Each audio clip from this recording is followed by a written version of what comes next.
Hello everyone. So for today's video, mag-unboxing dito no sa akong parcel. So kaniday siya ako na siyang gi-order atong Sunday. Tapos karon po siyang Saturday abot.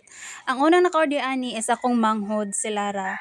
Nya kay suyaon man lagi ta no, suyaon man ta so mo ni nag-order pug ako So, muna siya akong gi-order, electric cooker. Tapos, ako pang napilian na color is white.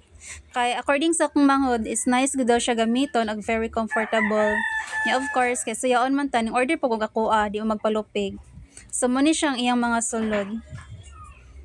So, muna iyang mga sulod, guys. Napod siya sponge, iyang wire, tapos of course, napod siya steamer o iyang taklob. Tigid na mawalang taklob, no? Tapos, mo rin na iyang lutuanan. Gana siya kayo guys. So for try o gamit, akong napalit nga electric cooker kung gana bagid siya gamiton. So muna akong unang giluto, hotdog.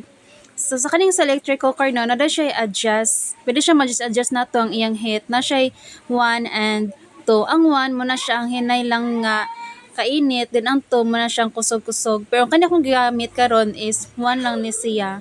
The next na kong giloto is ang egg. Og napo di siya pakapin nga sandok no. Lit lang na ako nabantayan gahapon. So for cute, ganahan kaayo ko.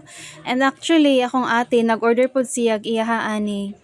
Very comfy gud siya kayo gamiton guys. Dili siya sim sa uban nga kung magluto ka kanang grabe bitaw ka aso. Normal lang gid siya. Gana siya kayo gamiton. So mo ni siya hapit na nalutong akong egg. And finally naluto na gyud. So more na guys, dire lang ko taman. Thank you for watching. Bye!